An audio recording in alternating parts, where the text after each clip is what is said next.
بین الاقوامی اصولوں میں کہیں نہیں لکھا سویلینز کا کورٹ مارشل نہیں ہو سکتا. جج آئینی بینچ. سپریم کورٹ میں فوجی عدالتوں میں سویلینز کے ٹرائل کے فیصلے کے خلاف انٹرا کورٹ اپیل پر سماعت کے دوران جسٹس نعیم اختر افغان نے ریمارکس دیے کہ بین الاقوامی اصولوں میں کہیں نہیں لکھا کہ سویلینز کا کورٹ مارشل نہیں ہو سکتا. جسٹس امین الدین خان کی سربراہی میں 7 رکنی آئینی بینچ سماعت کر رہا ہے. 9 مئی کے ملزم ارزم جنید کے وکیل سلمان اکرم راجہ نے اپنے دلائل کا سلسلہ جاری رکھتے ہوئے کہا کہ آج 11 بجے تک اپنے دلائل مکمل کر دوں گا. جسٹس جمال مندوخیل نے کہا کہ آدھے گھنٹے میں دلائل مکمل کریں تو زیادہ اچھا ہوگا. سلمان اکرم راجہ نے کہا کہ جو کہنا چاہتا ہوں وہ کہنے دے تاکہ 11 تک مکمل کر لوں. سادہ لفظوں میں بات کروں تو سویلینز کے بنیادی حقوق ختم کر کے کورٹ مارشل نہیں کیا جا سکتا. انہوں نے استدلال کیا کہ سویلینز کا کورٹ مارشل شفاف ٹرائل کے بین الاقوامی تقاضوں کے بھی خلاف ہے. بین الاقوامی تقاضا ہے کہ ٹرائل کھلی عدالت میں آزادانہ اور شفاف ہونا چاہیے. بین الاقوامی قوانین کے مطابق ٹرائل کے فیصلے پبلک ہونے چاہیے.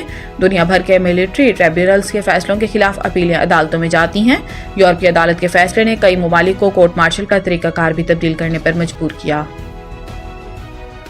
ملک بھر میں 40,000 میگا ریٹیل سٹورز کو FBR سسٹم سے 24 گھنٹوں میں منسلک کرنا لازمی قرار دے دیا گیا. فیڈرل بورڈ آف ریونیو نے سیلز ٹیکس رولز میں ترامیم متعارف کرا دی جس کے تحت میگا ریٹیل سٹورز کو سیلز کی معلومات FBR کو فراہم کرنا بھی لازمی قرار دیا گیا ہے. FBR کے مطابق بڑے سٹورز کی فروخت کا ڈیٹا 24 گھنٹوں کے اندر FBR کو موصول ہو جائے. بر وقت درست ڈیٹا موصول نہ ہونے پر مذکورہ ٹیرون ریٹیلرز کو سیل کیا جائے گا اور سٹورز کو ڈی سیل کرنے کا اختیار کمشنر ان لینڈ ریونیو کو دیا گیا ہے. FBR کی جانب سے کہا گیا ہے کہ جرمانے کی ادائیگی کے 24 گھنٹوں میں سٹور ڈی سیل کرنے کے آرڈر دیے جائیں گے جبکہ سافٹ ویئر سے متعلقہ تمام خامیوں کو سٹور دور کرنے کا پابند ہوگا.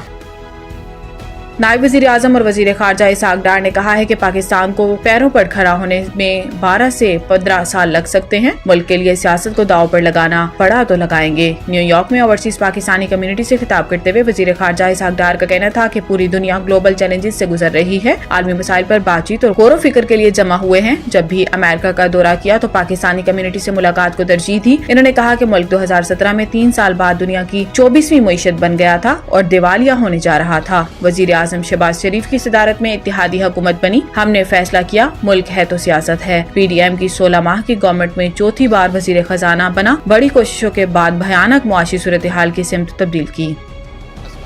پشاور ہائی کورٹ نے PTI رہنما عمر ایوب کی مختلف مقدمات میں 35 دنوں کے لیے حفاظتی ضمانت منظور کر لی. پشاور ہائی کورٹ کے جسٹس صاحبزادہ اسد اللہ اور جسٹس عبدالفیاض پر مشتمل 2 رکنی بینچ نے عمر ایوب کی حفاظتی ضمانت اور مقدمات کی تفصیلات کے لیے دائر درخواست پر سماعت کی. دوران سماعت اسسٹنٹ اٹارنی جنرل نے عدالت کو بتایا کہ FIA کی عمر ایوب کے خلاف کوئی انکوائری نہیں جبکہ اسلام آباد پولیس کے پاس 8 FIR درج ہیں. بعد ازاں عدالت نے عمر ایوب کو 35 دنوں کی حفاظتی ضمانت دیتے ہوئے انہیں متعلقہ عدالتوں میں پیش ہونے کا حکم دیا اور درخواست نمٹا دی. اس موقع پر عمر ایوب نے کہا کہ میرے خلاف 70 سے زائد مقدمات درج ہوئے ہیں. The Country School, a project of Bloomfield Hall. بہترین نصابی اور ہم نصابی سرگرمیوں کا حامل بلومفیلڈ ہال اسکول کا متعین کردہ اعلیٰ تعلیمی معیار، اسلامی تعلیم سے آراستہ، انٹرنیشنل سٹینڈرڈ ایجوکیشن، بچوں کی انگلش بول چال پر خصوصی توجہ، تجربہ کار اور تربیت یافتہ اساتذہ، کشادہ پلے ایریا، 25% رعایتی فیس کے ساتھ بلومفیلڈ ہال اسکول میں او لیول کرنے کا بھی موقع. So don't wait. The Country School towards academic excellence. Sahiwal Campus, 160 Old Civil Line, Sahiwal, 040-422-4747. Jahaz Ground Campus, 20B near Social Security Hospital, Jahaz Ground, Sahiwal, 040-450-37.